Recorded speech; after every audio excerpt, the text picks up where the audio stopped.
Hello, graduate research and design students. It's a new week in our class, and this week we focus on our final qualitative method of research, case study research, as well as mixed methods research. And so we have some good focuses. We're getting through our qualitative research unit now. For those of you who have the textbook that you bought at the bookstore, and you ended up maybe last week reading the wrong chapter, let me know, because I know that there were some students who happened to take the wrong quiz for the chapter that they read.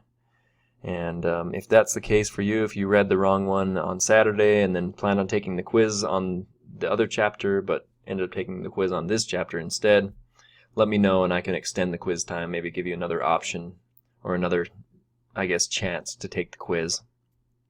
So if that's an issue for you, let me know. But anyway, case study research. So case study research is the third qualitative research type that we are looking at today, or that we're reading about this week. And, in the book, it gives a nice little definition. It's a qualitative research approach in which researchers focus on a unit of study known as a bounded system. For example, individual teachers, a classroom, or a school. So case study research is also quite useful in looking at a certain bounded system, like exactly what system it is the question, though, with case study research. How do we find that bounded system or that case that we're trying to find?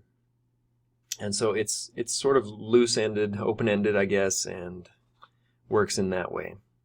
But yeah, so we've gone through the three types of qualitative research in the past week or two, and so of course we moved on to qualitative last time with narrative and ethnographic research. So narrative research is about stories and about telling somebody's story, and it's more about a chronological or timeline type of research, like what happened first, then what happened next, and so forth.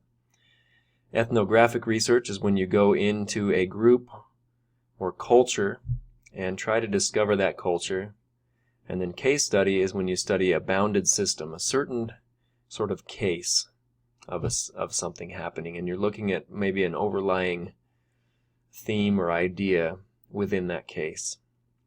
So that's what you'll be reading about this week, is case study research, and also mixed methods research. Mixed methods research is research that uses both qualitative and quantitative elements to it. Now, the research study that you are all participating in, and hopefully you'll finish your research activity soon if you haven't, that research activity, you're doing a qualitative part of that. You're doing a part that's an interview portion of the research, but there's a quantitative part to that as well. As you read about, there was a survey that I sent out to teachers, and I did numbers with that survey to try to figure out who had what technology, where the student-centered learning was, and also what barriers to learning there were, using the numbers and comparing those numbers to each other for different classes.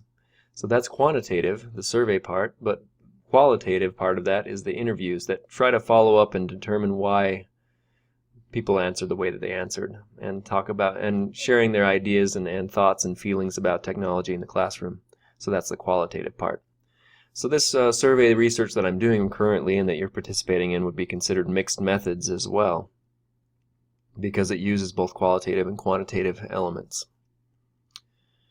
So for the activities this week, you're going to be reading chapters 14 and 15 and doing quizzes on those. And then you'll also look into the different methods of research from qualitative side of things, narrative, ethnographic, or case study, and responding about those in the discussion board. Which one of those has your research study ideas changed at all?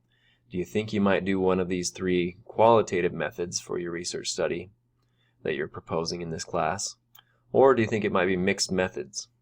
I do caution against mixed methods research a little bit. This is your first opportunity to get your feet wet, so to speak, into a research study or research proposal at least.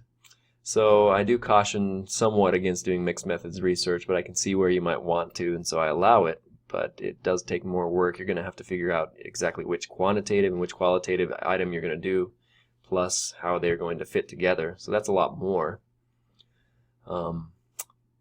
But if you are going to propose qualitative research, then you'll want to choose one of those three, narrative, ethnographic, or case study. and then make sure that your proposal fits in line with the tenets of that one that you choose.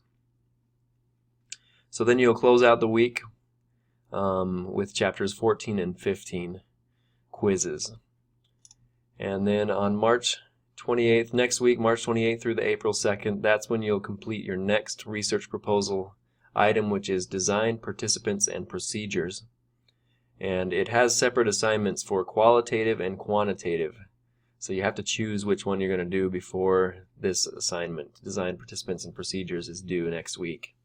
You'll have to choose which one of quantitative. If you're going to do quantitative, what will it be? Survey research, causal comparative research.